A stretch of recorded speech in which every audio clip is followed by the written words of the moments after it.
Hello and welcome to a quick bite about Albania. The name Albania probably comes from the name of the Illyrian tribe, and from the Proto-Indo-European for White Mountain. That's the first bit of information about Albania for you. Let's move on to the rest. Why will they have heard of it? Albania isn't the best known place. It was said in the Cold War that whilst Brits might not be able to locate Eastern European countries, Eastern Europeans might not be able to locate Albania. That'll make more sense by the next section. However, there are two reasons why you might have heard of it. First, Top Gear filmed it in 2011. Don't stop now and watch it, wait until I finish first. Secondly, Albanian disputes with Serbia do come up in the news every so often. Where? Albania is in Europe, located within the Balkan Peninsula. It borders Kosovo, from whence the disputes with Serbia arise, which will be covered in the Kosovo video. For now, all you need to know is that my map is the final say, and it says Kosovo as a country, so deal with it. It also borders Macedonia, Montenegro, Greece, and the Adriatic Sea. Its major cities are Vlorë, Durrës, and its capital Tirana, which is located in the central region of Albania, having been moved from the old capital Durrës on the coast to make it more defensible. The rough geography of the country is mountains, more mountains, and some lowland near the coast, but basically mountains. Size: Albania is 28,748 square kilometres, meaning it is the 145th biggest country in the world, although, would it be better to say it's the 52nd smallest? It also means that it's roughly the same size as Massachusetts, so not very big at all. There are roughly 3 million Albanians, making the 138th most, or 59th least, populous country. What can I buy? This is the lek, Albania's currency.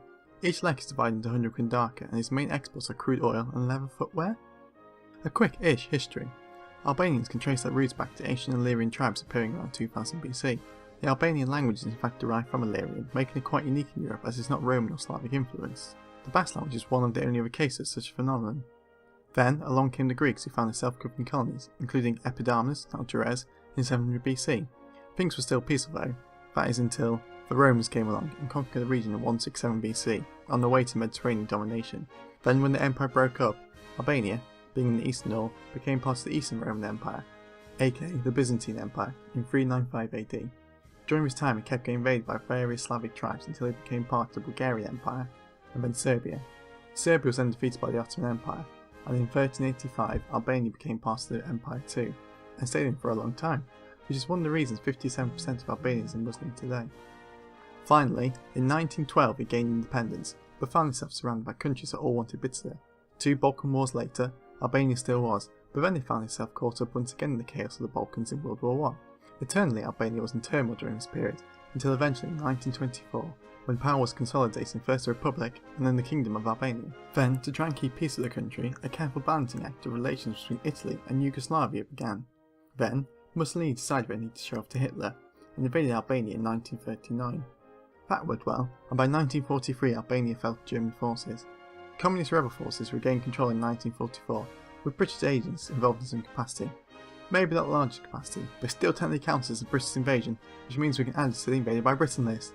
There were other military incursions too, including some during the Napoleonic Wars, World War I, and navy issues in the Cold War. Back to Albania. Having regained control, the communists declared it the People's Republic of Albania, and later, having fallen out with Yugoslavia, and then the USSR, it went into isolation, and from 1968 to 1978 its only ally was Mao's China, until China fell out with Mao leaving Albania all alone. Then, in 1992 an election was held, the Communist Party lost and the People's Republic of Albania just became the Republic of Albania. Although, in 1997 it nearly became a kingdom as 33% of Albanians voted for the return of the monarchy. Fun with flags. The Albanian flag is quite simple, but in my opinion quite cool too. A red background with a 2-headed eagle in black. The design claimed to be about George Castriato Skanderbeg, who lived a short-lived revolt against the Turks in the 15th century. Albanians also refer to themselves as Skypatars, or Sons of Eagles, which might explain the significance of the eagles, although not the 2 heads. Final facts. During Albania's isolation period, the government built many concrete bunkers all over Albania to protect it from invasions. When I say many, I mean many. Over 700,000 bunkers. That's about 1 bunker per 4 Albanians. They can still be easily found dotted over the Albanian landscape. I posed a question about what should be done with them.